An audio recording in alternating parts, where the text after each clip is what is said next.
नमस्कार, मैं दीपक कुमार आप सभी का स्वागत करता हूं द आदर्श डायलॉग। दोस्तों, जदयू का जो बहुत बड़े नेता हैं और जो उनके पार्टी के कमेटी का जो अध्यक्ष हुआ करते थे उपेंद्र कुशवाहा जी, दरअसल उन्होंने एक बयान दिया है और उनका ये बयान बहुत ही महत्वपूर्ण है, खास करके बिहार के लोगों के लिए। और बिहार के लोगों को विचार करना चाहिए कि अगर कोई नेता अपने ही सरकार के खिलाफ इस तरह का बयान देता है तो उसका मायने क्या होता है, कितना पीड़ा के साथ वो इस तरह का बयान दे रहे हैं।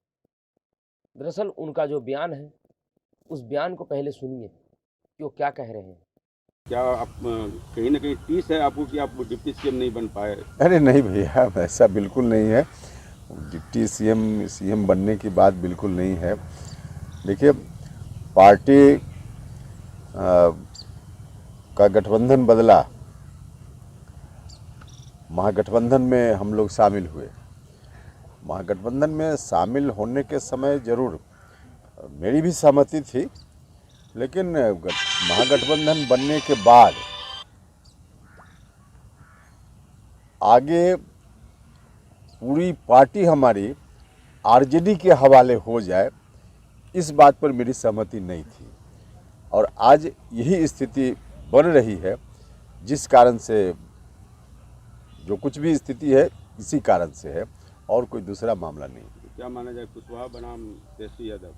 नहीं नहीं, ऐसा नहीं। हम देखिए, बनाम व्यक्ति की बात नहीं है। आप सब लोगों को मालूम है ना, समता पार्टी जब बनी थी, किस मकसद से बनी थी। बाद में जनता दल यूनाइटेड, पूरे बिहार में जो उस वक्त स्थिति थी, पूरा बिहार आतंक के साये में चल रहा था।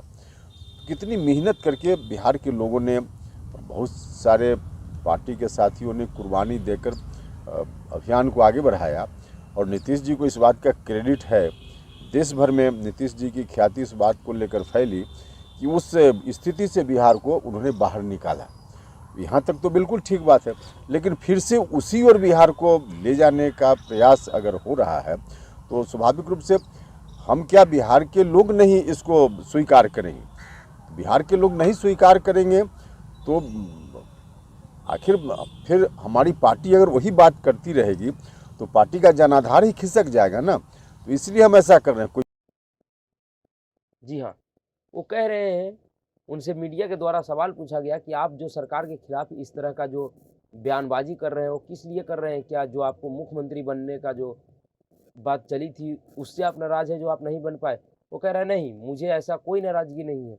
दरअसल हम चिंतित इस बात से है कि जिस बिहार को हम आतंक राज से, जंगल राज से नीतीश कुमार जी एवं जो सहयोगी दल के लोग थे उस टाइम, जो उस बिहार को बाहर निकाल के लाया था, दरअसल आज का बिहार उसी दौर में दोबारा जा रहे हैं। और ये बात सत्य है। उपेंद्र कुशवाहा जी जो कह रहे हैं कि आज बिहार फिर अपने उसी पुराने दौर 1990 वाली आतंक राज की तरफ जा रहा है, तो इसमें वो झूठ नहीं कह रहे हैं। आज ये बिहार की हकीकत है। जिस समय से नीतीश कुमार और भारतीय जनता पार्टी के बीच मतभेद बढ़ी है,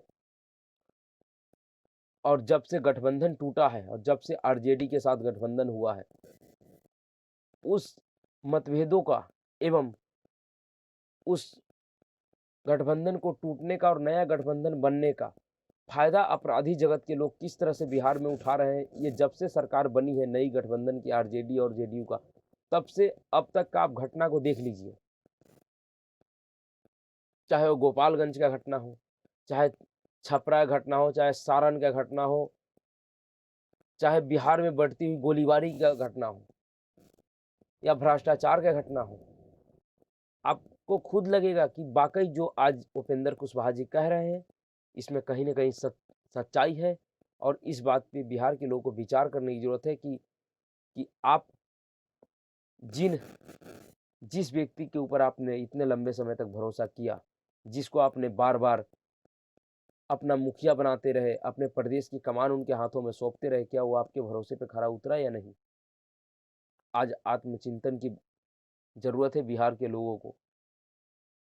और उनको सोचना चाहिए कि अगर आपके प्रदेश के पड़ोस का प्रदेश उत्तर प्रदेश अपने उस आपराधिक छवि को उत्तम कर सकता है, मिटा सकता है और आज वह अपने प्रदेश को एक उत्तम प्रदेश में परिवर्तित कर सकता है, तो आपका बिहार क्यों नहीं कर पा रहा? आपके बिहार में आज जो क्राइम है वो खुलेआम बीच रोड पे दिन दहाड़े बढ़ता जा रहा है।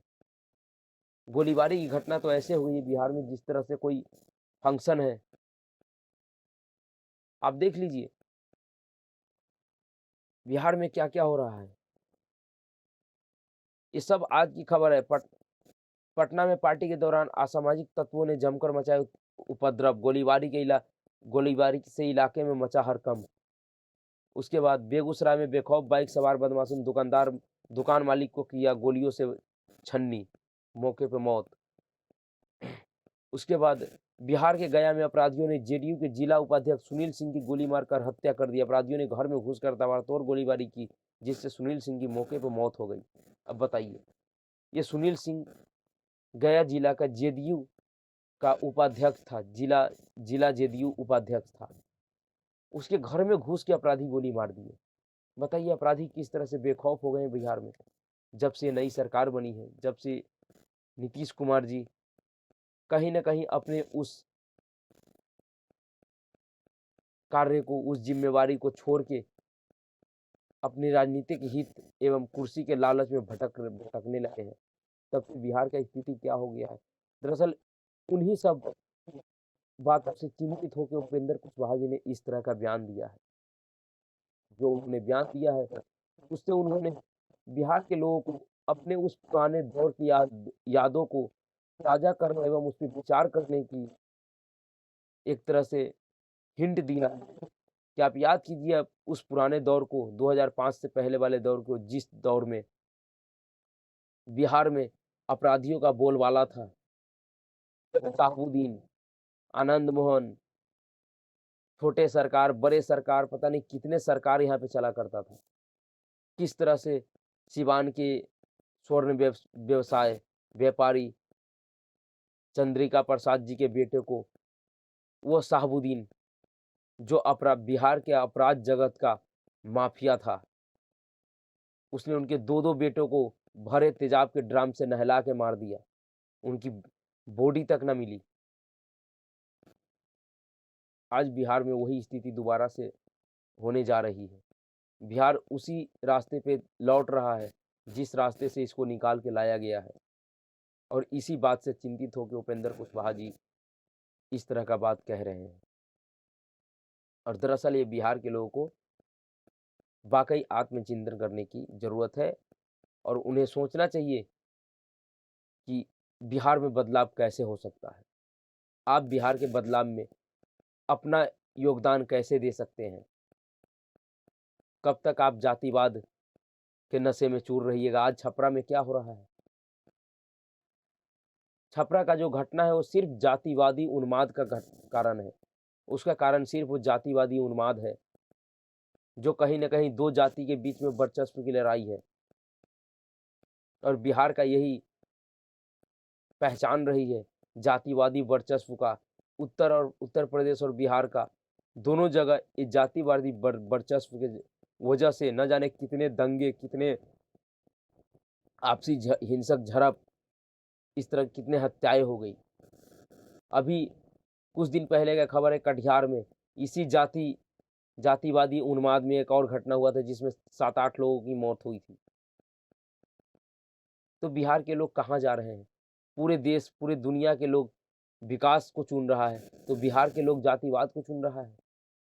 आज विचार करना चाहिए बिहार के लोगों को कि कब तक आप इस जातिवाद के अंधेरे में बैठे रहिएगा। कभी तो कुछ अपने प्रदेश के लिए कीजिए और एक ऐसी सत्ता और एक ऐसे सरकार और एक ऐसे नेता को चुनिए जो आपके भी प्रदेश को बीमारू, आपराधिक एवं पिछड़ेपन की इस धब्बा से मुक्ति दिलाए।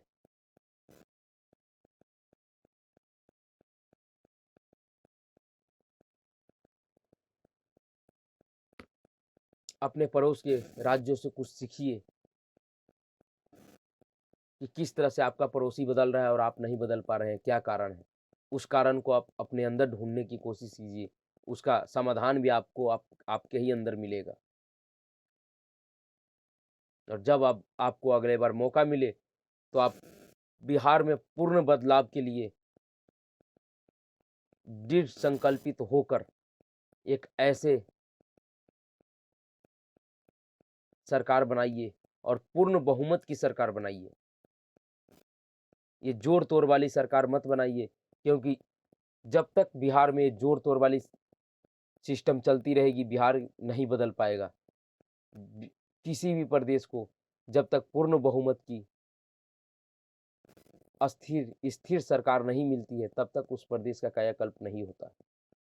इसलिए कुछ सीखिए, समझिए और आत्मचिंतन करिए अपने प्रदेश की प्रगति के लिए। नमस्कार।